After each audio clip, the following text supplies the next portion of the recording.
23 de enero, día importante. Hoy habló Ramón Guillermo en la Asamblea y tenemos a Chugo. Chugo no necesita mucha presentación porque quien no lo conoce como periodista lo conoce como coordinador de la MU. O me conoce por el peinado. Hay gente que dice que con bigote te parece Oscar Relevo. Pero no en la chequera. No en la chequera ni en el No, color. pero en la voz sí, fíjate. ¿Cómo no? Yo cantaba. A ver, cántame algo ahí. No, así Yo de tengo gratis. ya De la gratis. casita. Mira, Chugo, vamos a meternos en varios temas. Uno, la dinámica de las noticias en Venezuela, de la vida en Venezuela. Fíjate, yo digo de la vida. En Venezuela nadie se aburre, porque aquí pasan todo tipo de acontecimientos y cosas, de todo. Pues. Aquí, si no es lo de Oscar Pérez, es la convocatoria de elecciones, o el grupo, o las sanciones de la Unión Europea, o algo más. Vivimos en una especie de torbellino noticioso permanente.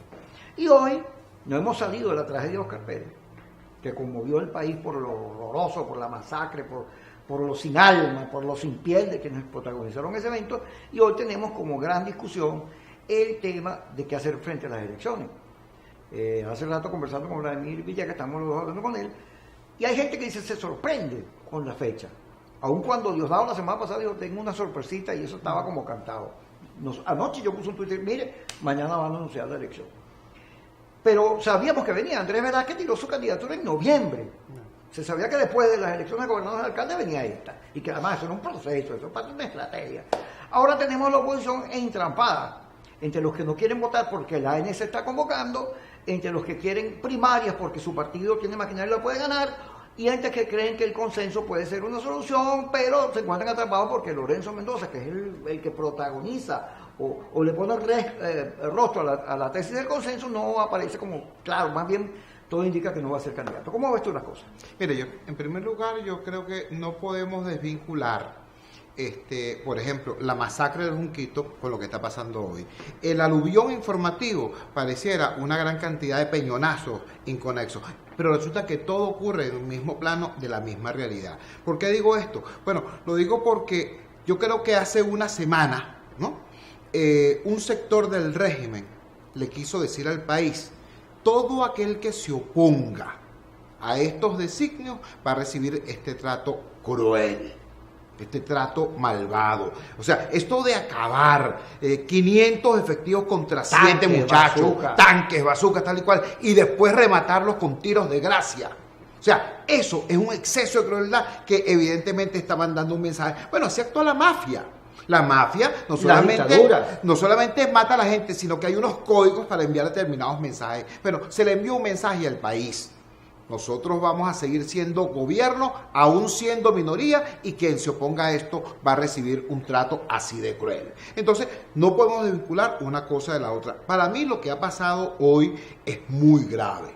Es muy grave como hecho y como síntoma. Como hecho, porque este país, todo este país, e incluyo a muchísima gente del oficialismo, está esperanzado en que un cambio político pueda ayudarnos a restablecer la normalidad de la vida. Fíjate tú que no estoy utilizando términos políticos ni ideológicos, izquierda, derecha, civiles, militares, antes o ahora. No, la normalidad de la vida.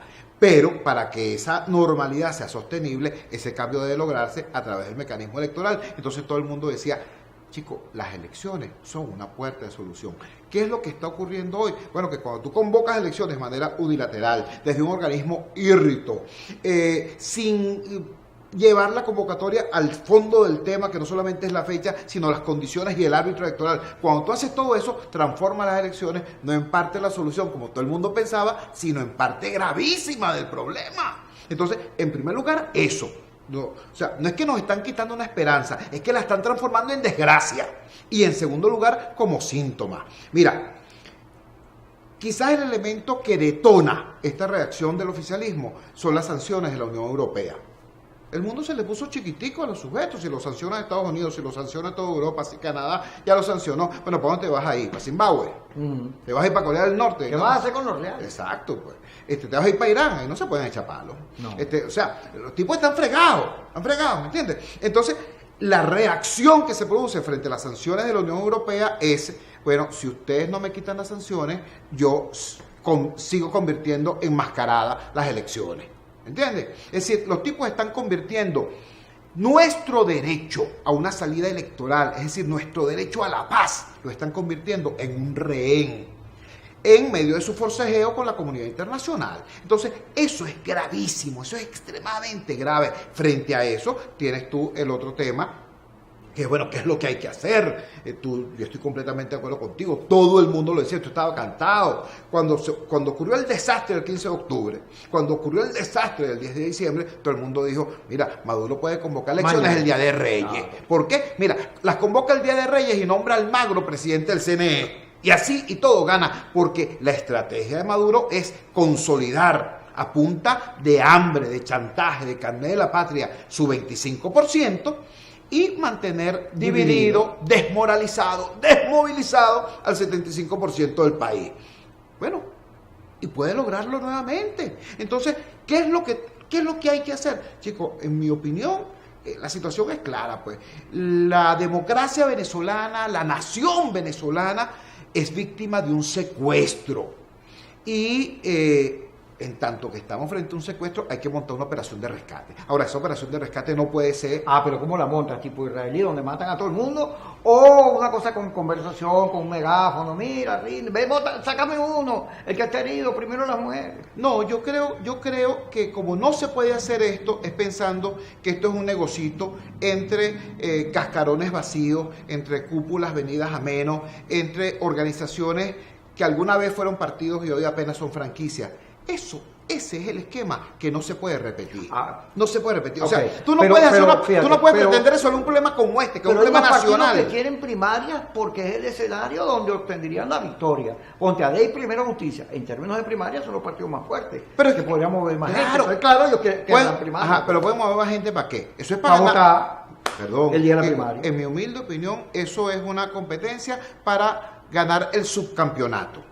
Es decir, esa es una competencia para determinar cuál es el partido menos chiquito de los chiquitos, o cuál es el ego más grandote entre los ególatras. Pero eso no tiene nada que ver con lo que tiene que ser el objetivo central de los venezolanos, que es evitar 6 años más de Maduro. Yo lo voy a decir con absoluta claridad, todos estamos ahorita dolidos, porque hay casi 5 millones de venezolanos en el exterior. Bueno, ese éxodo brutal, se va a multiplicar si este tipo se reelige. Vamos a tener 5 millones de venezolanos afuera, pero no en 6 años, sino en 6 meses. ¿Qué hacemos, Chu? Entonces, porque fíjate, hay partidos que quieren primaria rajatabla porque ese es su escenario. Pero cuando vamos a hablar del consenso, ¿cómo se resuelve el consenso? Porque el consenso habla de una figura que nos una a todos, que le pase por encima, que supere la crisis de desesperanza que dio la oposición, pero, bueno, ¿y cómo? ¿Quién cede? Eso me lo va a contestar cuando regresemos. Vamos al corte y estamos con ustedes.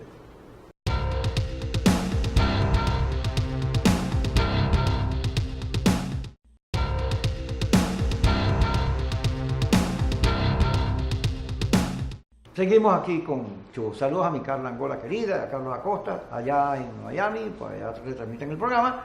Aló, buenas noches, en Comcast, Canal 81. Le contaba a Carla en estos días, ya vamos a hablar del tema, que Roland Carreño fue designado secretario de Organización de Voluntad Popular. Imagínate pues cómo ser. Cuando yo me tiré de candidato, Chu, mucha gente me decía, pero ¿por qué los periodistas se lanzan a candidatos si no son políticos? Los periodistas no deben hacer eso. Resulta que los periodistas siempre hemos estado metidos en política en Venezuela. Es parte de la historia. Mira, alguna vez los periodistas fueron los poetas y estos a su vez los presidentes de las naciones. Martí en Cuba, Senghor en Senegal, gallegos en Venezuela. Así que allí hay una tradición larga. Ahora, esa tradición fue pervertida porque alguna gente utilizó la tribuna mediática para obtener notoriedad política y partidista. Eso es otra cosa. Pero la vocación de servicio del periodista se expresa de mil maneras. Bueno, y ahí tienes, sobre todo en las circunstancias difíciles. O sea, la Chamorro, lo que hizo en Nicaragua, lo hizo porque estaba vinculada con un proyecto editorial precisamente, y se vertió de esa manera. Pero bueno, forma parte de... No, y es Molanqui, Freddy Guevara, tú, aquí hay periodistas montones que han asumido, porque yo siempre lo discutí, lo he discutido. Además es una de las tesis que se discute en el periodismo de hace rato. John Reed, que estuvo en cuanta revolución había, lo hacía porque él creía que tenía que ser protagónico. Se puede ser indiferente frente a la realidad del país, ver las cosas desde la barrera y contentarse con narrarlas pese a lo cruel que son, sin tomar partido. Yo creo que no. Bueno, yo creo que ahí uno tiene que definir exactamente cuál es tu proyecto de vida, cuál es el espacio que quieres ocupar y cómo quieres ejercerlo. Yo tengo claro que mi espacio no es ni el del poder ni es el espacio del dinero. Mi espacio es el del afecto. Yo hago las cosas porque yo quiero a la gente y porque la gente me quiere. Simplemente por eso, para decirlo rapidito. Hubo una circunstancia particular, hubo un momento en que la unidad estuvo a punto de fracturarse, me llamaron para que ayudara y te voy a decir una cosa con mucha sinceridad, Kiko. Yo sé que hay gente que ha dado más, yo sé que hay gente que ha dado incluso la vida. Yo lo sé y lo respeto. Pero hermano, yo le regalé 3 años y medio de mi vida a ese asunto. Entonces los reunificamos, les enseñamos a trabajar juntos, los pusimos a ganar para que entonces para que agarraran todo lo que se hizo y lo tiraran por la borda. Vamos. O sea, oye, eso lo tiene que reflexionar. Bien que lo el país. Ve, fíjate, a mí me dicen que en las reuniones estas de la nueva coordinadora, que ya no es la MUNI la coordinadora, donde están los partidos, está Capila y está Borges. Pero él me dice que Capila insiste que como la cosa es convocada por la ANC no se debe ir. Eso es lo que me llega a mí. Pero lo cierto es que él declaró contra Mendoza, él ha declarado, digamos, mucho en esa tónica. Freddy Guevara hoy dice que hay que unirse. Y en la conversación que tuvimos ahorita con Vladimir Villegas, que ustedes no oyeron, pero que me sirva a mí de referencia, tú decías que ellos le hacían un flaco favor a la oposición, porque en el momento importante de unidad, ellos destruyeron la unidad. Mira, yo creo que este país tiene mucho que esperar de personas como Freddy Guevara, como Julio Borges, como Enrique Capriles, como Mariela Magallanes. Este país tiene y debe esperar mucho de ciudadanos como esos, pero esos ciudadanos también tienen que reflexionar sobre lo actuado. De ahí la importancia de lo que el país reclamó y que yo también reclamé con mucha insistencia. Hay que hacer el balance de lo actuado, no para cortar cabeza, sino porque si tú no haces el balance, no aprendes de lo hecho. Entonces, ¿cómo era posible, por ejemplo, que nosotros entramos al año 2016 con el mayor triunfo de toda nuestra historia y salimos del 2016 con las tablas en la cabeza y no se hizo balance? Ninguno. Por no haber hecho balance, es que pasamos un 2017, bueno, en los errores terribles, errores que yo lo advertí aquí en tu programa. Yo dije, estos errores no nos van a costar votos, nos van a costar vidas, y costaron vidas. Entonces, chicos, llegó el momento en que tenemos que parar la dinámica suicida de dispersión del 2016 y del 2017 y hay que reencontrarse con la dinámica ganadora que vivimos hasta el 2015. Ahora, ¿cómo se hace eso? Repito, es determinando quién es el partido menos chiquito de los chiquitos. ¿No? Porque resulta que todos son chiquitos. Aquí el único partido grande es el partido de los venezolanos que quieren unidad y cambio. Y que no militan en ninguna parte. Fíjate, los candidatos de los partidos que tienen maquinaria apuestan a las primarias y insisten y dicen, y ese es su camino. Pero, sin embargo, perdón, Kiko, es que yo diría, vamos a hacer un contacto primero con el planeta Tierra. Okay, los partidos que tienen maquinaria. Ajá, ¿y cuántas alcaldías tenemos? ¿Y cuántas gobernaciones tenemos? ¿Cuántos gremios manejamos? ¿Cuántos sindicatos controlamos? ¿Cuántos? Por el amor de Dios, ¿de qué estamos hablando? Entonces resulta que no estamos hablando de partidos, estamos hablando de franquicias que tienen mayor o mejor manejo de tales o cuales clientelas, pero no estamos hablando de partidos. Pero ¿cómo se...? Fíjate, Maduro, tú decías, tiene el 25% y lo tiene amarradito, además con las bolsas de clase, el que no vota no come. Pero resulta que se han ido, dice datos, Consultora 21, 4.100.000, tú lo pusiste en 5 millones. Esos 5 millones eran opositores, porque si hubieran sido gobernadores, hubieran quedado aquí. Eso quiere decir que se te fue un grueso de tu votación, se fue para el carrizo, y el que queda se quiere ir. De manera que tienes un problema grave porque ya no eres mayoría. La mayoría está dispersa, desesperanzada por allí, no se encuentra expresada en los partidos. ¿Cómo se hace? Bueno, yo creo que hay una mayoría que se tiene que reconstruir. Nosotros necesitamos una opción. Cuando digo una opción me refiero a candidato y propuesta, a ese binomio candidato y propuesta, que sea capaz de lograr 3 milagros. Primero, que por él voten los partidos, no los dirigentes de los partidos, el electorado de los partidos. En segundo lugar, que voten por esa opción por lo menos esos 2 millones de venezolanos que siempre se refugian en las encuestas en la figura no sabe, no contesta. Y en tercer lugar, es necesario que voten por esa opción por lo menos 2 millones del chavismo descontento. Esa sumatoria te da por lo menos 9 millones de votos. Sin esa sumatoria, no ganas. Pero sin esa sumatoria, lo que estás es disputando el subcampeonato. Fíjate, durante la campaña, bro, para ponerte un ejemplo, no solo me pasó a mí, le pasó a John Goycochea, me contó Ismael que le pasó y a muchos otros, que sectores de la oposición en la disputa por las alcaldías nos acusaban a nosotros de comunistas, porque habíamos sido de izquierda, de que éramos prochavistas y sacaban cosas y campañas contra nosotros. ¿Cómo se puede cambiar o unir la mayoría niní y los que están descontentos, que votaban por Chávez, pero no votan Maduro, si la propia base, el eje de la oposición, cree que todo aquel que votó por Chávez tiene que pedir perdón, darse con un juguete, más bien lo escupe, lo señala y lo rechaza y acusa a quienes tienen posiciones no radicalizadas por de eso, ser por pro-gobierno? eso que yo estoy en la tesis del consenso, porque tú no puedes resolver esto por la vía de una primaria entre los factores de la división. Mira, había una filósofo española súper sabia llamada Corín Tellado. Corín Tellado decía: 2 soledades no hacen una compañía. Bueno, 3 divisionistas no hacen una unidad. Entonces, hay que apelar al país. Y bueno, por cierto, estos señores que están ahora, hay unos tipos bien curiosos. Primero matan a la MUD, ¿no? Y luego la embalsaman y la sacan a pasear para decir: bueno, es que la MUD nos mandó a República Dominicana. No es que la MUD puso a fulano de tal de orador de orden. No es que la MUD va a convocar a primarias. Entonces, wow, ya que están exhumando a la MUD, les voy a recordar el anuncio que hizo la MUD el 17 de febrero del año 2017. En ese momento la MUD anunció un nuevo esquema dirigencial, un conjunto de equipos y organismos, y anunció que la más alta instancia de dirección de la MUD es el Congreso de la Sociedad Democrática, integrada por partidos, ciudadanos, instituciones, gremios, sindicatos, etcétera, etcétera. Bueno, vale, yo apelo a eso, ¿no? Vamos a convocar el Congreso de la Sociedad Democrática y que el Congreso de la Sociedad Democrática postule al candidato de la unidad y también discuta y apruebe el programa del gobierno de transición. Vamos a echarle pierna, pues. Porque a mí no me pueden venir a estas alturas a decir: no vale, es que la misma persona que dijo, por ejemplo, que en Venezuela no había salida electoral, un mes después declara diciendo que el candidato hay que escogerlo entre Leopoldo y yo, ¿no? O después viene mi amigo Henry Ramos, a quien yo respeto y quiero, a decir: bueno, sí, yo soy candidato. O sea, pero nadie agrega una idea más, ¿no? ¿Cómo vamos a reconstruir este país?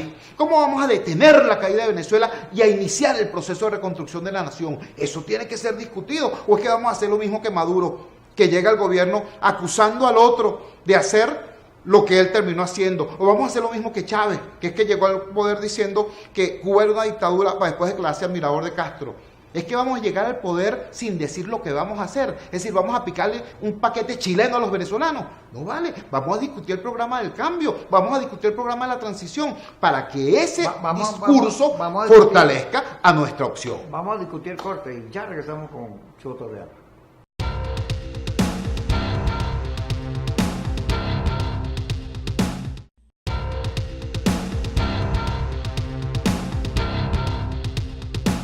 Seguimos aquí con Choto Real. Chuo, fíjate, yo creo que la oposición está metida en una arena movediza. ¿Te acuerdas de la película de Jordi Quest? Cada vez que se movía un día más, así está.